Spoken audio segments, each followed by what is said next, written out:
So you have sneakerheads that are begging Nike and Jordan Brand to bring back certain releases. And so they do. They bring those releases back. And then sneakerheads are still not happy. This is just a life lesson. People will always have something to say, no matter what you do. So quite frankly, just do your best, okay? I never thought we would be in a time and place where a brand simply retroing or bringing back beloved models and things again that people have requested return would be such a problem. And yes, it certainly makes some come off as sneaker elitists. So let's discuss that today. Now, number one, why is it that some feel so above others within this space? I just, okay, listen. If you're knowledgeable, that is an amazing thing because you've been here, you've done that, you've been around, you're not new to this, and that's also a great opportunity for you to educate those who are just stepping into this space on the history, the culture, the moments that really help to shape everything that sneakers and footwear is. So knowledge, it's amazing. If you've ever worked on a campaign or a rollout. Hell, if you have your own sneaker, and I know people personally that do, that is a once in a lifetime chance. I love that also for you because again, how many people can say they have their own sneaker, especially with some of the biggest brands in the world? So that in itself, it's great. And then I would take it a step further that some have aspirational collections. And it becomes the dream to have an entire room wall to wall with sneakers. I used to feel that way as well. Not anymore. My perspective has certainly changed. But even with all of that, even if you can check every single box for what I just said, I still don't think that the holier than thou mentality or perspective is warranted in sneakers. I just don't personally. Jordan and Nike choosing to retro certain sneakers, it has some back in their feelings. And I'm not saying that's a bad place to be. We should acknowledge our feelings. I don't know if we should hang out there though in that space within sneakers because it's giving irrational. That's what it's giving lately. I need assistance, okay? I need a list. So let's just go over a few notable retros that are set to return 2025, maybe that 2026 time. Even though we have a long list of releases we're expecting over the next year, things can change. But let's just go over a few we know so far.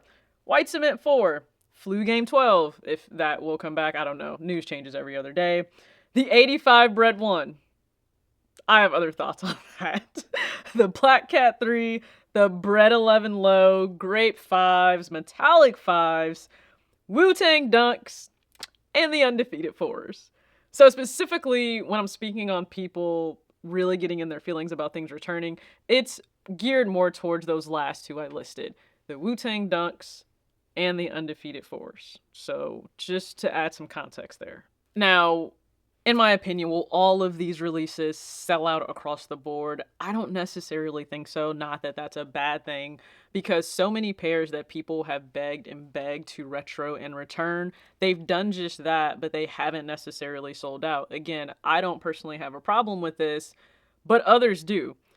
Because at no point in time as an adult should you go through an existential crisis because a shoe doesn't sell out. Because an 85 or some coveted pair, I don't care if it's an OG colorway or model, because it doesn't sell out, you should not be having an out-of-body experience. Like, please come back down to earth. Because there's a few things I just need to remind you of, especially when it comes to, let's say, a Jordan 1 85. Those are priced higher than your regular Jordan 1 highs. I understand why, but that doesn't change the fact that they're certainly priced higher. Because need I remind you, they're certainly over $200. That Bread 1 is set to come in, what is it, $250? I really saw $250. $250.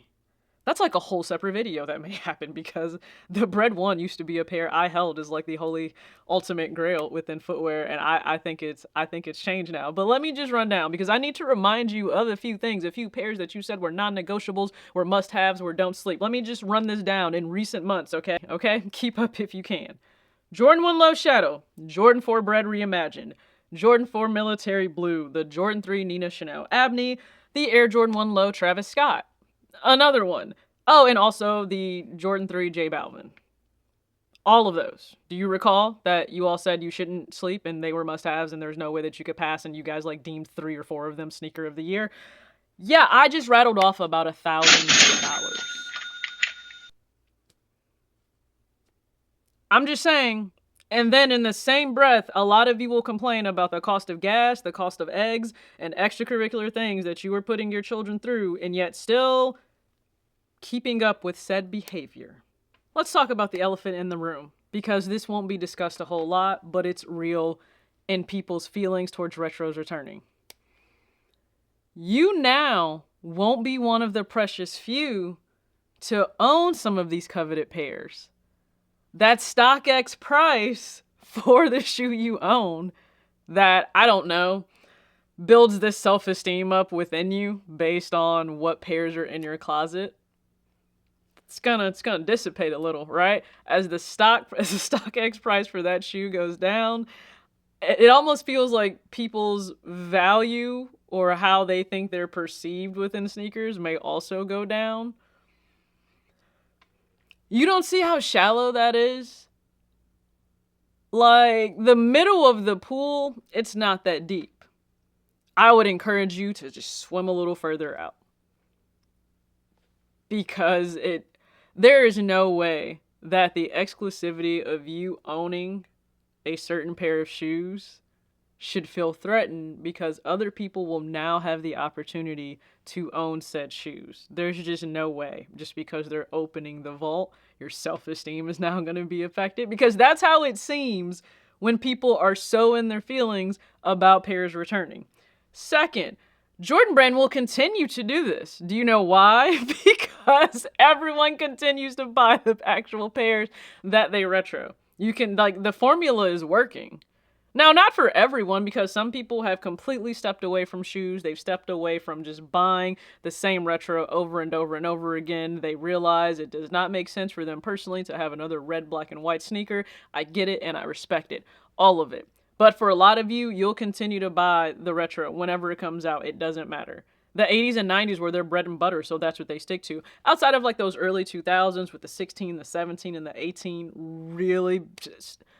those were some times, okay? Those were the times in which I could buy my own shoes for the first time for myself, and I am so grateful that I was in that era to be able to do that. Another touchy part of these retros returning, especially for the Wu-Tang Dunks and the Undefeated 4s.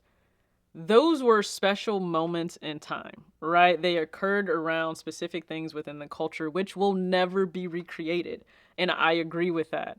And I think some people, they believe that those moments should be encapsulated. They should not be disturbed. They shouldn't be brought back when those moments could never be recreated again. And I 100% respect it. I do. But also, there were those that were living in that moment and they still missed out. So for the diehard Wu-Tang fan who just wants an opportunity to own this dunk associated with their favorite, favorite artistic group of all time and individual rappers within that group, I don't see a reason that they should be denied that opportunity. I just don't. And for some, it's going to be bigger than just, that's my favorite artist. Like, music can get you through some difficult times, right? Music can define parts of your childhood and your upbringing. It can. It certainly has defined parts of culture within this country.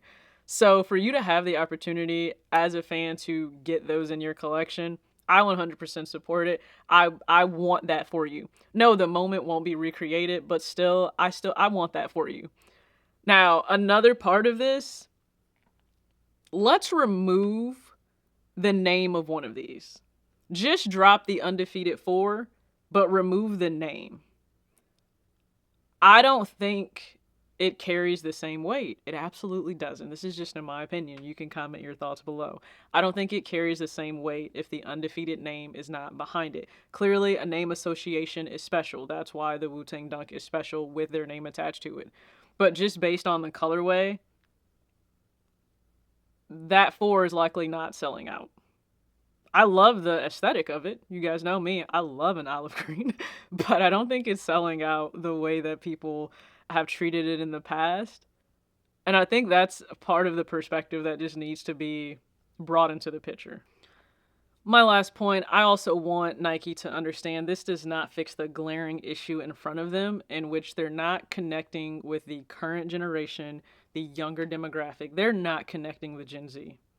They're just not. There is a gap more than a mile wide. And if they don't resolve that, I don't care how many nostalgic pairs you bring back, these kids don't have a connection to it. So you are going to certainly appease a certain fan base, but that fan base is not the amount of consumers that truly keeps the lights on, that will sustain the stock price. And also, another random thought, a lot of you don't care. A lot of you don't actually give two shits about the stock price of Nike. You don't. It's a talking point, but you actually don't care in the grand scheme of things. You just want the certain pairs that you want to drop in mass quantity so that you can enjoy them, not understanding that itself is not actually going to help the stock price. They didn't lose sneakerheads. They lost everyday moms shopping in stores, okay? They lost the everyday consumer. They didn't lose you. Where exactly are you going? Most of you have said you're not going to wear any other brand besides Nike or Jordan. You're not going anywhere. So Nike, you still have a lot of work to do, but I also feel bad for the fact that you're trying to appease some and it still won't be enough. It just won't. So thoughts and prayers there, because I would not want to be in the position that you're in.